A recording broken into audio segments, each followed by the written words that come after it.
سب سے اہم نوٹ،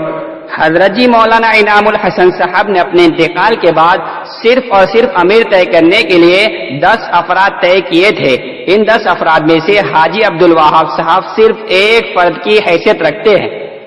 دھیان سے سنو، ورنہ بیوقوفوں کی طرح یہ بولتے پھرو گے کہ ہمارے بڑوں نے عالمی شورا بنائی ہے۔ معلوم ہے ہمارے بڑے کون ہیں؟ حاجی عبد صاحب کو پہچانتے ہو؟ حاجی عبد الوہاب صاحب کو؟ ہمارے بڑے اکابرین میں سے جی، مولانا حاجی عبد الوہاب صاحب ہمارے بڑے اکابرین میں سے، لیکن مولانا سعد صاحب جو ہے سب سے بڑے اکابرین میں سے۔ یہ کیسے میں بتاتا ہوں، دیکھو دھیان سے سنو، واپس پڑھ رہا ہوں، دھیان سے سنیے۔ حضرت جی مولانا انعام الحسن صاحب نے اپنے انتقال کے بعد صرف اور صرف امیر طے کرنے کے لیے 10 افراد طے کیے تھے۔ ان 10 افراد میں سے حاجی عبد الوہاب صاحب صرف ایک فرد کی حیثیت رکھتے ہیں،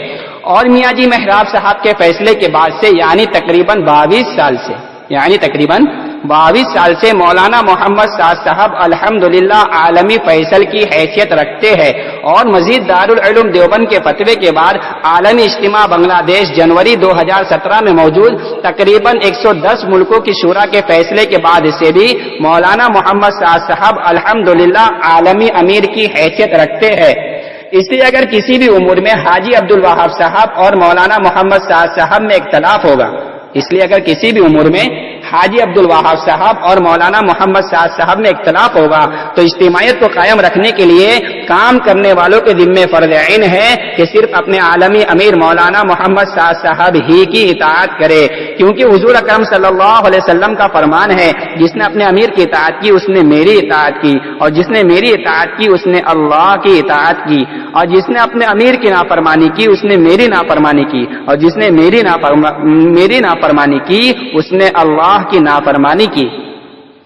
اور امیر طے کرنے کے لیے جس شخص کو طے کیا جائے، امیر کے بعد کے مقابلے میں اس شخص کی اطاعت کا شریعت میں کہیں بھی حکم نہیں ملتا۔ دوبارہ سنیے، اور امیر طے کرنے کے لیے جس شخص کو طے کیا جائے، امیر کے بعد کے مقابلے میں اس شخص کی اطاعت کا شریعت میں کہیں بھی حکم نہیں ملتا، بلکہ ایسے موقع پر اجتماعیت کو قائم رکھنے کے لیے صرف امیر کی اطاعت کا ہی شریعت میں حکم ملتا ہے۔ اور اللہ نے اجتماعیت کو قائم رکھنے کے لیے امیر کی اطاعت میں اتنی وسعت رکھی ہے کہ جب تک امیر حرام کام کرنے کا حکم نہ کرے تب تک حرام کام کو چھوڑ کر اس کی ہر باتوں کی اطاعت کرو۔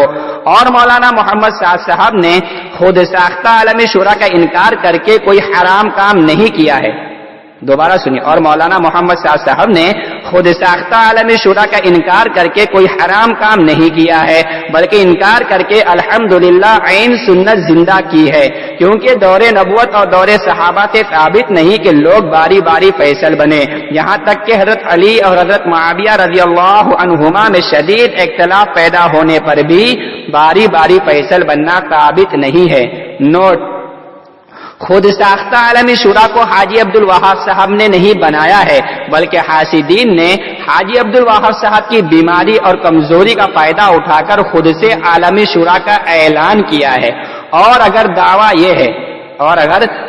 یہ ہے کہ حاجی عبد الوہاب صاحب نے ہی بنائی ہے تو پھر بھی یہ قابل قبول نہیں ہے، کیونکہ عالمی امیر شیخ الحدیث حضرت جی مولانا محمد سعد صاحب دامت برکاتہم نے عالمی شورا کا انکار کیا ہے، کیونکہ یہ تبلیغی جماعت والا کام صرف مولانا الیاس صاحب کی ایجاد کردہ تحریک نہیں ہے بلکہ عین صحابہ والا ہی کام ہے، اس لیے صرف صحابہ کی سیرت کا پابند ہو کر ہی کیا جائے گا، اور عالمی شورا بنا کر باری باری فیصل بننا صحابہ کی سیرت سے ثابت نہیں ہے۔